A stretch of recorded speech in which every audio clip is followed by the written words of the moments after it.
Thank you, Monica. So I'll be talking about CGM use in type 2 diabetes. And this is my favorite slide. The reason I like the slide is because, the collaborative has grown so big. I started when we're just 10 centers. Now it's 63 across 23 states. So that's why I like the slide. The incidence of type 2 diabetes in adolescents and young adults is increasing. Compared with people with type 1 diabetes and compared with adults with type 2 diabetes, this group experiences more rapid disease progression and a higher rate of developing complications. Despite this risk, adolescents and youth with type 2 diabetes have limited access to advanced diabetes management tools such as CGM, which are widely used in type 1 diabetes. CGM is beneficial to glycemic control in youth with type 1 diabetes and with adults with type 2 diabetes. However, there are limited studies to show the importance of CGM in type 2 pediatrics population.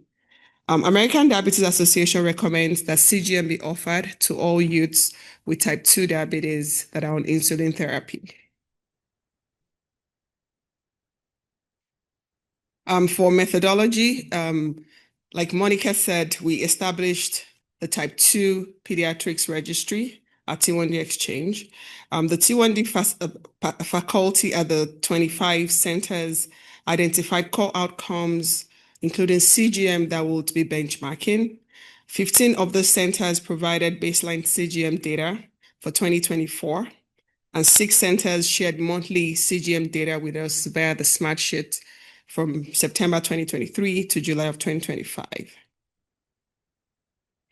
So this is the demographic table. It's a lot of information, but the point of this is that we asked centers to share this data with us. So they shared the total number of patients they are seeing every year. Of that number, those on public insurance, and then they shared the racial and ethnicity, the race and ethnicity for the patient, and CGM use was also part of what we had asked them to share. So we looked at this data, and this is the result from that data that I shared. And you can see that there's marked variation for CGM use across the 15 centers that shared the CGM data. And you can see that more than half of the centers that reported have less than 50% CGM use. This indicates that there's differences in prescription and access to CGM. Center 12 has 1% CGM use, and Center 11 has 50%. Center 10 has 50% CGM use. And some centers were also sharing data monthly. So amongst the centers that were participating, 6 centers were sharing monthly data from September of 2023. And we looked at the aggregate data for the 6 centers, and we saw that the median CGM use is 22%. And this demonstrates low baseline CGM adoption in this group. This is low, as you can see, compared to type 1 diabetes and the rest of the type 2 population.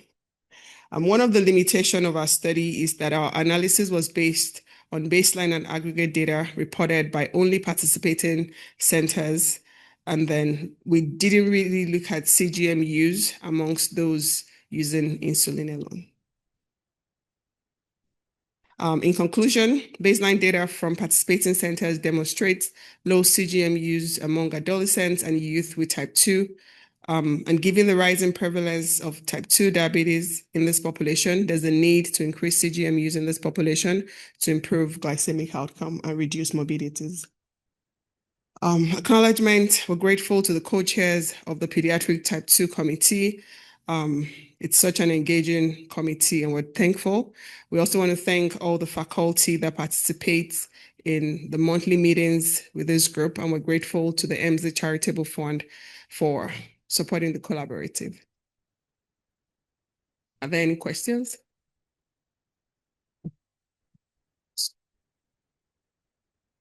So, I'm wondering that the data that looked at all of the centers with type 2. So of that type 2, then there's a lower percentage of those who are on insulin, which is why, and part of it is why that number is so low. But is there work in maybe for the group at large, is there work going around getting those patients with type 2 who are not on CGM? So I think one of our biggest challenges is insurance adoption of that. Not because we don't want to, but it's getting it. Yeah, I totally agree with you. And I think it was with Jessica, we still had a conversation during our last check-in that, it's tough to prescribe CGM for them due to insurance. And when we were asking for this data, we didn't really ask about pump use. So it was just like, who is on CGM? Let's just even see who's on CGM amongst the whole group. So thank you. Go ahead, Dr. Jenny. It's more like CGM or like young adults or No, we didn't like that's another, limitation because right now we just wanted to start and just get data that we have and the centers are not mapped yet, so they're not on the portal and we didn't want to burden the centers, to report too many data. So we just wanted like 5 key data elements. So we didn't, we didn't ask for that. But there's a lot more that we can do with that group. So. Any other question? All right, thank you.